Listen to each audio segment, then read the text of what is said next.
Welcome back, everybody. My name is All Fun and Games. I stream every day on Twitch TV, and I also make fun little videos here on YouTube. Today, we're going to be talking about the new update for Don't Starve Together for Wickerbottom. Wickerbottom's new books, specifically. So let's go through them individually and kind of go over exactly what is going on.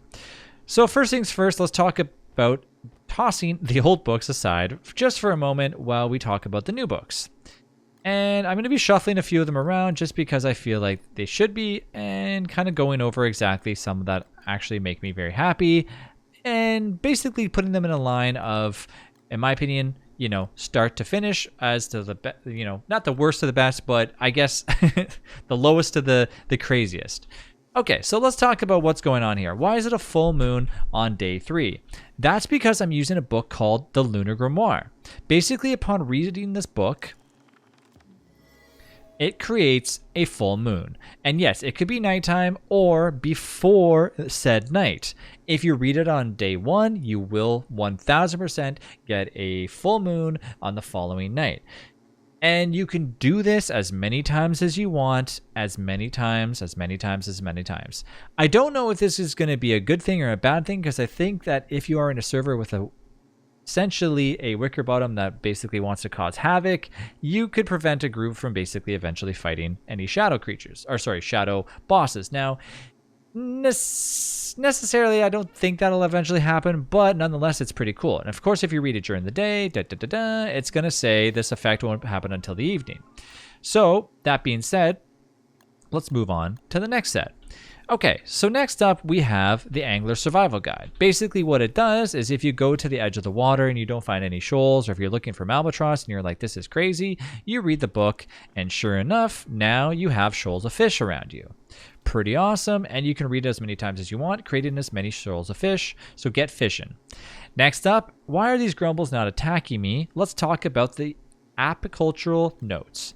Basically, upon reading it, you get yourself 3 little grumbles that are out there to fight for you as if I am the bee queen. Now, that's pretty crazy, and yes, it seems to be unlimited. I haven't had actually, I don't even know. I haven't had a chance to actually see how many grumbles are actually the limit here. I don't know if it's 20, 30, 1,000. I have no idea, but nonetheless, they attack for you and they do damage, so pretty awesome. Okay, moving down the list, tempering temperatures. What it does is if you are a little bit colder or a little bit warmer, it automatically sets you at the temperature needed to retain your actual comfortable temperature for that season. So if you're freezing your butt off and it's winter, or if you're overheating in summer, it'll set your temperature correctly and it'll keep you there for a short period of time as well. I don't know the exact duration, but it seems to be pretty awesome. Next up is the Lux Aeterna and the Lux Aeterna Redux. And upon reading these, what it does is it acts as if there's a spawn location right next to you, and it creates light in that area until said time. I don't know the exact duration of it, but nonetheless, it's pretty awesome. And yes, it does stay around for quite a long time. The difference between the two, one is 5 uses and one is 3. Let's go ahead and get our sanity back top notch.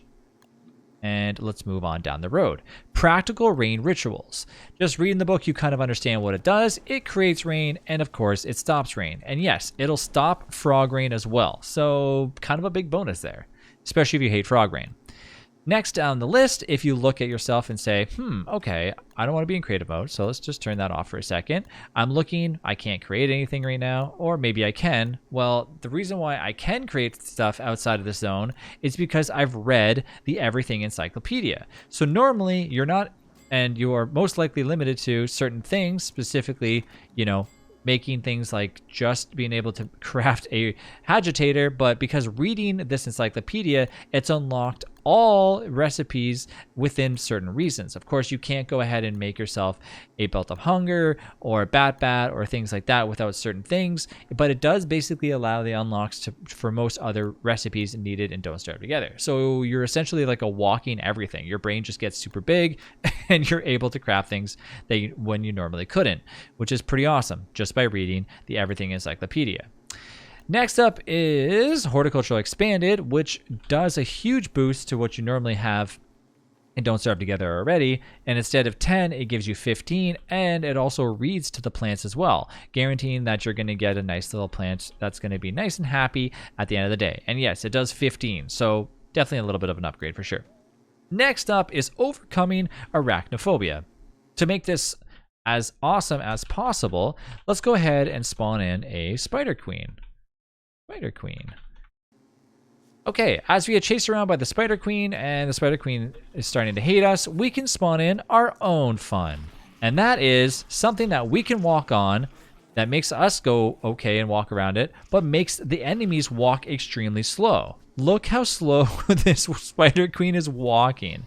It's crazy. And yes, it works on pretty much any boss, and it does disappear after a short amount of time, about like 20 seconds or so, but nonetheless, it does help a ton if you're fighting bosses, and you can spawn it as many times as you want, and just make any boss extremely slow, or just, you know, if you're trying to outrun, let's say, a sheep, for example. Yeah, the pesky Eucus that always causes all kinds of havoc. Yeah, well, now you don't have to worry about it anymore as it just runs around. Here's an awesome rook. Let's go ahead and use it against that and watch how it encounters this. Come here, rook. Let's see what happens here.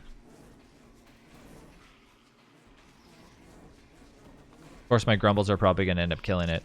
But yeah, you kind of get the idea how that works. Now, the last little piece of the puzzle, which is the Pyrokinetics Explained, this thing will most likely crash my game, but essentially what it does is something pretty awesome.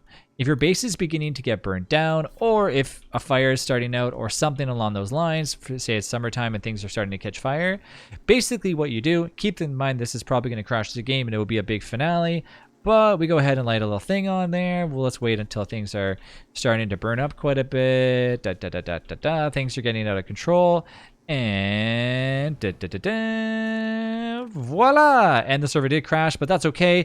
It's a fire extinguisher book. There you go. There's the entire list of the new awesome books. I'm sorry that it had an end to crash, but I had a friend tell me that it did cause this to happen, so I'm sure they're going to fix that. But anyways, that is the new books. I hope you enjoyed watching this video. If you have any questions, feel free to comment down below. Make sure that you leave a like.